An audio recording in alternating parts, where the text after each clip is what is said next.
Moving on, Nawaz Sharif has been making global headlines all week. Any idea why? Well, partly because the former Prime Minister of Pakistan just cannot stop talking about India, and not only talking, but actually praising India. And you know how unusual that is for a Pakistani leader.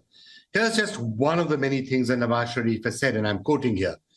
Today, Pakistan's Prime Minister goes country to beg for funds, while India has reached the moon and is holding G20 meetings. Why couldn't Pakistan achieve the feats that India did? Now, I have to say to you that there are many in India who've been asking exactly the same question, and some in Pakistan. But it's somewhat unusual to hear a former Pakistani prime minister and somebody who may well be one of the front runners to become prime minister again, making statements like that. Because clearly what he's saying, well, it's obviously correct. Pakistan has spent so much of its time, so much of its effort, wasted so many of its energies fighting with India and attacking India and sending terrorists to India. The question here is, what gives? The answer, the approaching elections. Pakistan hopes to hold general elections in February, and 73-year-old Nawaz Sharif hopes to become the country's prime minister for a record fourth term. Ever since his return to Pakistan from his self-imposed exile in the UK, Sharif's road to the high office has been cleared of hurdles, one court ruling at a time.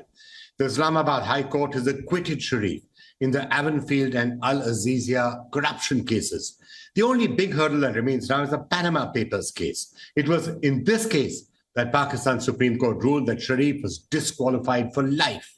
But earlier this year, when Sharif's younger brother in PMLN, President Shehbaz Sharif, was in power, the government amended the Elections Act of 2017.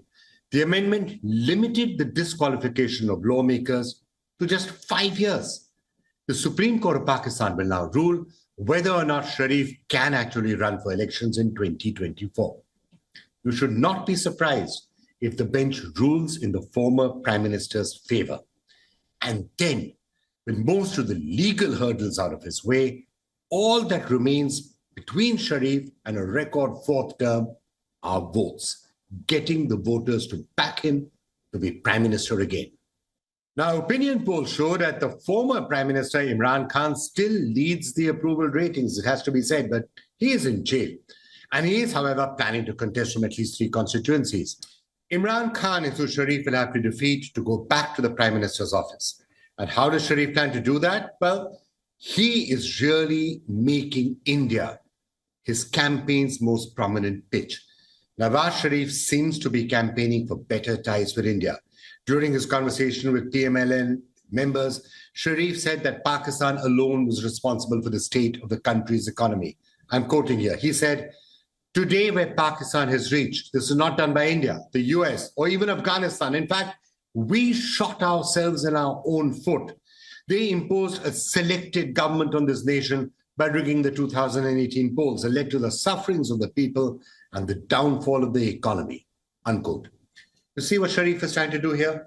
He's trying to change the narrative from one that often villainizes India, victimizes Pakistan, wrongly blames India for everything that's wrong with Pakistan, blames America for all that's wrong with Pakistan, blames everybody else in the world for what's wrong with Pakistan, rather than the obvious question, decisions made in Pakistan that have brought Pakistan to this present situation.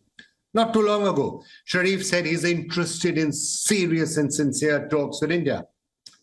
But I have to tell you, is it really this simple? I mean, I know this is all sounding like a case that we should say, oh, isn't it fantastic?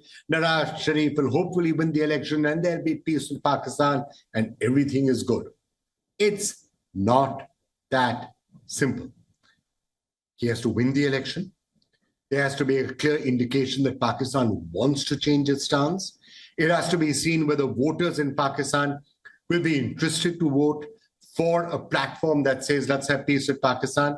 And by the way, what about the situation here in India? It's all very well for Nawaz Sharif to say, we have to have good neighborly ties and we must make peace with India.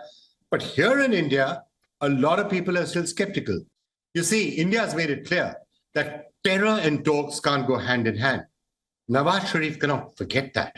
If he's serious about mending ties with India, he will need to get cracking on terrorism if and when he does manage to return to office. And he'll have to make sure that the army is on board with that. Sure, he may become the prime minister, but won't real power continue to rest with the Pakistani military? And so, will a Pakistani Prime Minister, Nawaz Sharif, be able to convince the Pakistani army to stop exporting terror to India, to stop needlessly obsessing about Kashmir, because Pakistan's never going to get Kashmir? That is still a major question.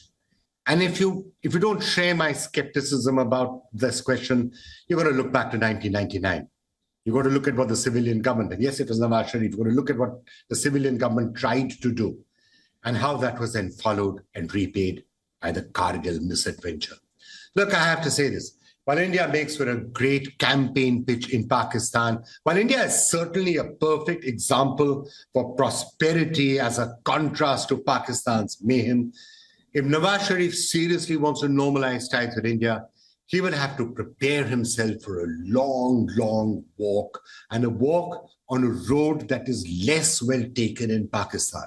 He will have to convince a lot of people that Pakistan needs to change its direction. Well, if he succeeds in that, all I can say is all good wishes will be with him. If he succeeds, and if that is a path that he genuinely wants to walk down.